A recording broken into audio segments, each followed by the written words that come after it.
Welcome back to the Deep Dive. Today we're going to help you prep for a technical sales representative interview in machinery and industrial equipment. We've got a career guide, an interview guide, and even a glimpse into RoleCatcher's AI.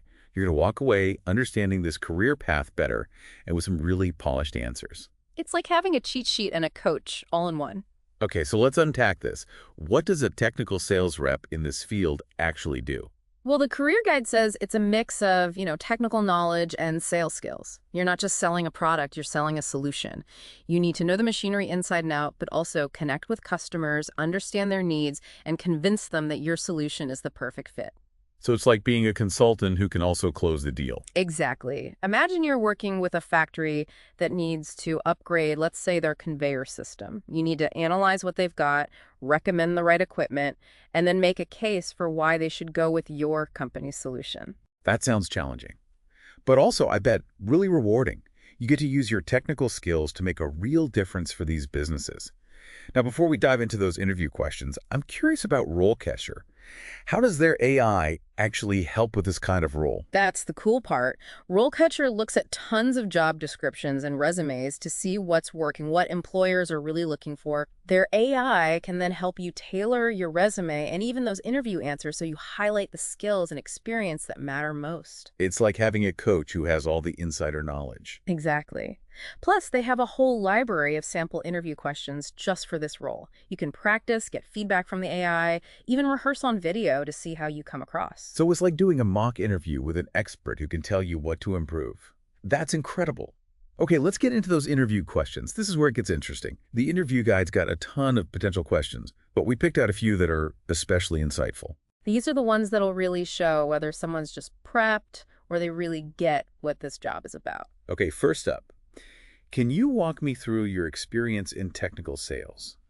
Seems pretty straightforward, but what are they really looking for here? They want to see how your experience fits their needs. Don't just repeat your resume. Think about the industries you've been in, the products you sold, the customers you dealt with. Highlight the stuff that's most relevant to this specific job. So tailor it to the company and the role. Exactly. If they specialize in, say, packaging machinery and you've sold something similar before, that's gold. Emphasize your knowledge of that market, the technical side of it, and how well you've done. What if you don't have experience in this exact type of machinery? Should you be upfront about it? Honesty is always good, but you can also highlight your transferable skills. Maybe you sold a different kind of technical product, but you can talk about how quickly you learn, your passion for tech, or experience in a related industry. So connect the dots for them. Show you can adapt. How detailed should you get? Super specific or keep it high level? Find the sweet spot. Enough detail to be interesting, not so much they get bored. Focus on things you can measure, like exceeding sales targets or launching a new product. Numbers are powerful. Okay, let's give our listeners an example. You've got a few years selling industrial automation equipment. How do you frame your answer? You could say something like, for the past 3 years, I've helped manufacturing companies streamline their operations with automation solutions. My focus has been on robotic welding systems, where I've consistently exceeded my sales targets by 15% and helped clients reduce production costs by an average of 10%. Concise, shows results, and you understand the value you bring. Now, the career guide mentioned that to advance in this field, you often take on more responsibility and maybe manage a team. Should you mention that, even if it's an entry-level job? It's subtle, but you can hint at your ambition and that you could be a leader. You could say, while my current role focuses on individual sales, I'm eager to learn more about team management and eventually take on a leadership role in the future. Shows you're thinking ahead, wanting to grow with the company. Okay, next question. How do you identify potential customers and opportunities in a new market? This feels more strategic. It is. They want to see you're proactive, resourceful, that you can find those hidden gems, those customers who need what you're selling. How would you approach a new market? Where would you even begin? Well, I'd probably do some research, look at industry publications, maybe check out trade shows specific to that market. Great start. But No. don't stop there. What about online resources? Are there industry databases you could look at? LinkedIn groups? Online forums where people in that field connect? Ooh, good point. I hadn't even thought of those. And networking. Talk to people you know who might have insights into that market. Go to industry events. Strike up conversations. You never know where a good lead might come from. So be resourceful, be proactive, think outside the box. Exactly. And here's where RoleCatcher can give you an edge. Their AI analyzes job descriptions to see what specific skills they want for market development. Maybe it's cold calling, maybe it's relationship building and networking. Knowing this can help you tailor your answer. Like having a cheat sheet for the interview. Okay, give our listeners a concrete example. You're trying to break into, say, the renewable energy sector. How do you approach this question? You could say, I'd start by really understanding the renewable energy landscape. I'd follow key publications, like mention specific publications, join relevant LinkedIn groups, and attend conferences like Solar Power International to connect with people and stay on top of new trends. Shows you've done your homework. But how do you go beyond just attending events and reading? How do you actually pinpoint those potential customers? That's where your analytical skills come in. You could add, I'd analyze government initiatives and funding to see which companies are investing heavily in renewable energy. I'd also look into companies expanding or starting new projects in the sector. You're looking for companies that are growing, that need what you're selling. Exactly. You can even go further and say, I'd use online tools and databases to find companies based on their size, location, revenue, and specific renewable energy projects. Okay, research done, potential customers identified. How do you prioritize them? Just go for the biggest fish.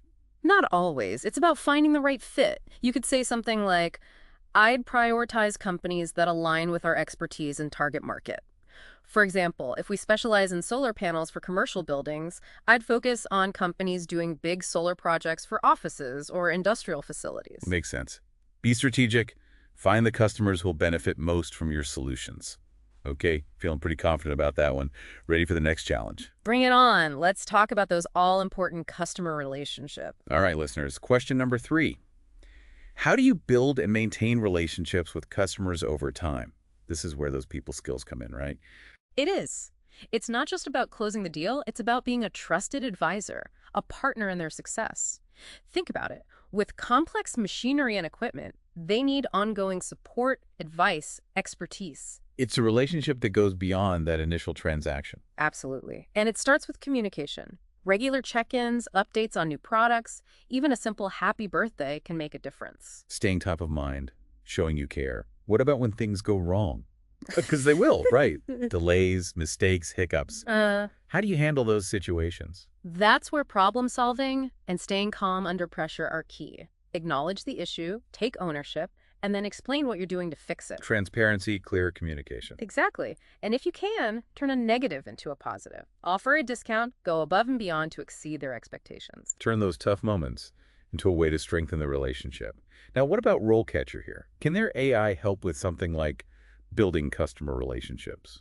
It can. RoleCatcher analyzes what successful sales folks put on their resumes and say in interviews. It can help you highlight your customer-centric approach, your communication, and how well you handle difficult situations. Like a secret decoder ring for the interview. Okay, let's give our listener a concrete example. You're talking about a client you've worked with for several years. What do you say? You could say something like, I believe in building strong relationships with my customers by being proactive, responsive, and always going the extra mile. For example, I have a client in the automotive industry who I've been working with for the past 5 years. We have quarterly meetings to discuss their needs, and I regularly share industry insights and updates on new products that could benefit their operations. This approach has led to increased sales and a strong, mutually beneficial partnership. A great example of how to show you're in it for the long haul. Okay, let's keep this momentum going. Ready for the next question. Bring it on. Let's see how you handle a tough customer interaction. This one's all about grace under fire. Can you give an example of a time when you had to handle a difficult customer? They want to see how you deal with pressure, solve problems, and stay professional even when things get heated. Yeah, I can see this being a make or break kind of question. It's not just what happened, it's how you handled it, right? Right. Pick a story where you successfully resolved things. Don't dwell on the negative. Focus on what you did, your communication skills, how you turned it around. Showing your emotional intelligence, how you turn a bad situation into a good one. Exactly. Think of a time a customer was upset, maybe a delay, a technical issue, a misunderstanding. How'd you deal with it? Did you really listen? Take ownership. Find a creative solution. Okay, say a customer is furious. The machine they ordered arrived damaged. How do you approach that? First, acknowledge their frustration. Don't get defensive. Say something like, I understand this is frustrating and I apologize for the inconvenience. Then, take ownership. Assure them you'll fix it. Empathy, reassurance, but the machine's still broken. That's where you solve the problem. Explain the steps you'd take. Maybe you expedite a replacement, offer a discount, or work with the tech team to get it repaired ASAP. Take action. Find a solution that makes them happy. Now, RoleCatcher, can their AI help with this kind of question? Oh yeah, RoleCatcher can analyze those successful interview responses and figure out the phrases, the strategies, even the tone that works. Helps you balance empathy, professionalism, and problem solving. It's like having a script doctor for your interview. Give our listener an example. Let's stick with that damaged machine. You could say, I had a customer who was really upset because their machine arrived with a damaged part. I immediately apologized and told them I'd personally handle it. I worked with shipping to get a replacement part out fast and kept the customer updated. In the end, they were happy with how we resolved it and even complimented our responsiveness. Turning that negative into a positive. Okay. Moving on. Question 4. How do you stay up to date on industry trends and developments? Seems pretty straightforward. It might, but it's your chance to show you're not just good today, you're going to stay relevant as things change. This industry is constantly evolving, right? New technology, regulations, customer needs. How do you stay ahead? I definitely read industry publications, attend conferences, maybe even take online courses or workshops. Good start, but be specific. Which publications? Which conferences? Any specific courses or certifications? Highlight those. Show them you're actively learning, investing in yourself. But how do you go beyond just listing things? How do you show you're actually using that knowledge? Tie it back to your experience. You could say, I recently read about specific trend and publication name. I shared it with my clients and used it to start conversations about how they could benefit. So you're not just passively reading, you're putting it into action to help your clients. How can RoleCatcher help here? RoleCatcher can see what resources and activities employers value most. Maybe it's certifications from specific groups or being active in certain associations. Knowing this helps you pick what to highlight in your answer. Showcasing the learning experiences that'll resonate with this employer. Let's give an example. Say you're into robotics and automation. How would you answer? You could say something like, I'm fascinated by robotics and automation and make sure I'm always learning about the latest advancements. I subscribe to journals like Names, go to conferences like Names, and I'm working towards a certification in Name. Recently, I used my knowledge of collaborative robots to help a client automate their assembly line, which really boosted their productivity and worker safety. Great answer. Shows passion, commitment to learning, and how you apply it. Ready for another one? Absolutely. Let's talk about something that happens to everyone in sales. Rejection. All right, listeners. Question number 5. How do you handle rejection or failure in sales? This feels a little personal, doesn't it? It can, but everyone faces setbacks. It's not about pretending you never fail. It's about showing how you bounce back, how you learn, and how you use it to get better. Resilience, positive attitude. Exactly. Think of a time you lost a deal. Maybe the client chose someone else, or you couldn't meet their needs. How'd you deal with it? Did you analyze what went wrong? Get feedback. Use that experience to improve. Say you worked hard on a proposal, but the client went with another company. How do you talk about that? You could say, it's always disappointing to lose a deal, but I see it as a chance to learn and grow. When I lost that deal, I looked at what happened. I talked to the client, got their feedback, and talked to my manager and colleagues too. I realized I could have done a better job showing the long-term value of our solution and how it was different from the competition. I've used those lessons since, and I'm confident it'll help me close more deals in the future. Turning a negative into a positive. There it is again. What about RoleCatcher? Can they help with this kind of question? Definitely. RoleCatcher can analyze what employers look for when it comes to handling rejection. Do they want someone coachable, who seeks feedback, who's always improving? Knowing this helps you shape your answer. It's like peeking into the hiring manager's brain. Okay, question number 6. Can you give an example of a time when you had to work collaboratively with colleagues or other departments? Seems pretty standard. It does, but it's your chance to show off your teamwork skills and how you handle group dynamics. Think of a time you had to work with others towards a goal. Could be at work, volunteering, even a school project. So it's not just describing the project, it's about your role, how you were a good team player. Right. Did you take initiative, communicate well, help resolve conflicts, listen to your teammates? Let's say you worked on launching a new product line. How would you talk about that? You could say, I was on a team launching a new line of energy-efficient pumps. I was in charge of the marketing materials. I worked closely with engineering to understand the technical details and with the sales team to target the right customers. We had tight deadlines and budget constraints, but we overcame them by communicating openly, sharing ideas, and supporting each other. The launch was a success, and we beat our sales targets. Great way to show teamwork and how you contributed to success.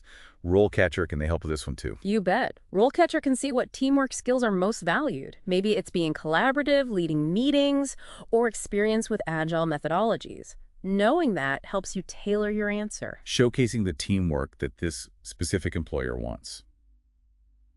Okay, on to question number 7. How do you prioritize your sales activities and manage your time effectively?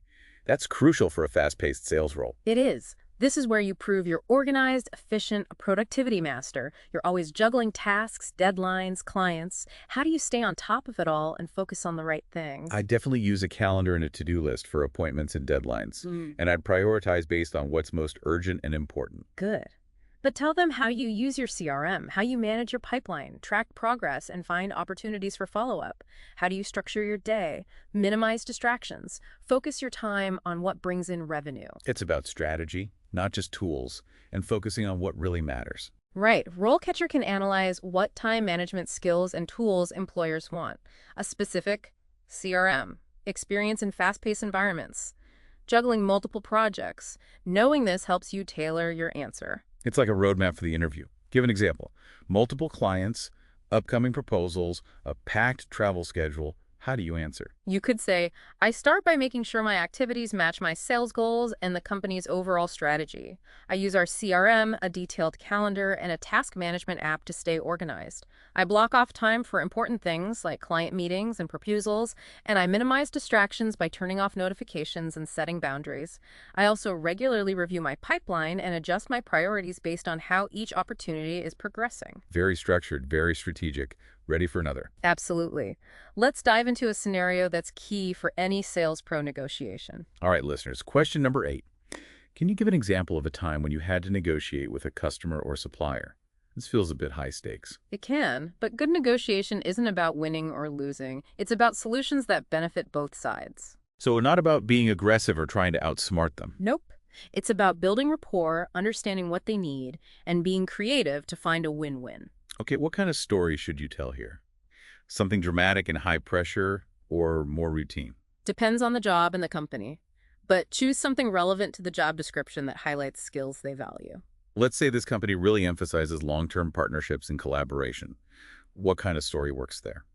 You could talk about negotiating a complex contract where you made sure both sides were happy, or maybe working with a supplier to resolve a pricing dispute that actually made the relationship stronger. Good examples of handling complex negotiations and building those partnerships. RoleCatcher, can their AI help here? Oh, definitely. It can analyze those successful answers and pinpoint phrases, strategies, even the tone of voice that employers like. Helps you find that balance between being assertive, empathetic, and a problem solver. It's like having a negotiation coach whispering in your ear. Give us an example. You're negotiating a contract, the customer's pushing back on the price. What do you do? You could say, I recently had a new customer who was hesitant about the price. I started by really listening to their concerns and understanding their budget. Then I showed them exactly how our equipment would benefit them. Increased efficiency, less downtime, lower operating costs. We ended up with an agreement that worked for their budget and was still profitable for us. Finding that common ground, a win-win. Now, before the last question, I want to go back to the career guy for a sec. We've talked a lot about the interview, but what's the bigger picture? What's a typical career path look like in this role? Good question. The guide lays out a few paths. You could start as a sales rep and move up to senior account manager, sales director, even VP of sales. It depends on your interests, what you're good at, and your long-term goals. So there's room to grow, to move up. Definitely. The guide talks about what skills and experience you need at each stage. As you move up, you'll probably take on more responsibility, handle bigger accounts, maybe even lead a team. That's where those leadership skills and strategic thinking become even more important. Exactly. And the guide gives you tips on how to get ready for those promotions. Certifications, taking on tough projects, networking. It's not just about doing the job, it's about managing your career, looking for those opportunities. That's it. And don't forget about learning new things. Staying on top of industry trends, new tech, sales techniques, it's all important to stay ahead and move up. Okay, ready for that last question? Bring it on. This one's always a bit tricky. What are your salary expectations? Don't want to sell yourself short, but you also don't want to scare them off with a number that's too high. Yeah, it's a tough one. Feels like walking a tightrope. But remember, if you've gotten this far, they like you. You've got some leverage. Okay, so how do you handle this without feeling like you're either asking for too little or too much? Do your homework first. What are similar roles paying your area? Websites like Glassdoor, Salary.com, they can give you a good idea. So you go in knowing what the market's like, what's reasonable for someone with your experience. Exactly. And think about your unique value. What makes you stand out? Special certifications, a history of crushing sales targets, experience in a niche market. Bring those up when you talk salary. So it's about knowing your worth and being confident about it. But how do you say it? Specific number or a range? Range is usually best. Gives you some wiggle room, but shows you've done your research. You could say, based on my research and experience, I'm looking for something in the range of amount. But I'm happy to discuss it further based on the whole compensation package and opportunities for growth. Good example. Flexible, but you know what you're worth. RoleCatcher, can their AI help here too? You bet. RoleCatcher can look at salary data and factor in your skills to suggest a competitive range. They can also tell you about typical benefits and perks in your industries, so you can negotiate a package that works for you. Wow, it's like having your own salary negotiator. Okay, we've covered a lot today. Tough interview questions, career paths, salary expectations. But before we wrap up, what are some golden nuggets, key things our listeners should remember as they prep for this interview and this career? Love that. Let's boil it down to a few actionable things they can use right away. All right, listeners, take notes. What's your first golden nugget? Preparation is key. We've talked about using the guide, researching, practicing your answers, but I want to emphasize passion. Show them you're excited about this industry. Technical skills matter, but enthusiasm can be just as important to a hiring manager. I love that. It's about showing them you're not just there for a paycheck. You actually want to be in this world and make a difference. Exactly. Okay. Which brings me to my next nugget. Don't be afraid to show off those soft skills. We talked about this, but it's so important. Connecting with people, building relationships, communicating clearly just as crucial as technical knowledge in this role. Right. Those soft skills are what will set you apart and help you build those relationships with clients and your team. And one final nugget. Be yourself. Don't try to be someone you're not in the interview. Let your personality come through. Share your unique experiences. Great advice. Be professional, but be you. Okay, I think we've given our listener a lot to work with, a whole toolkit for interview success and for this career. I think so too. Anyone who takes these tips to heart is going to be in great shape to nail that interview and build a great career in this field. And don't forget, RoleCatcher is there for personalized help and those AI-powered tools. Refine your resume, practice your answers, even get feedback on your video rehearsals. It's a huge advantage in your job search. Definitely check them out. Take advantage of their free resources. That's it for today. We've reached the end of our deep dive into technical sales representatives in machinery and industrial equipment. Hope you enjoyed it and learned a lot. It's been fun sharing our experience with you. Remember, this is just the beginning. Keep learning, keep growing, and keep diving deep.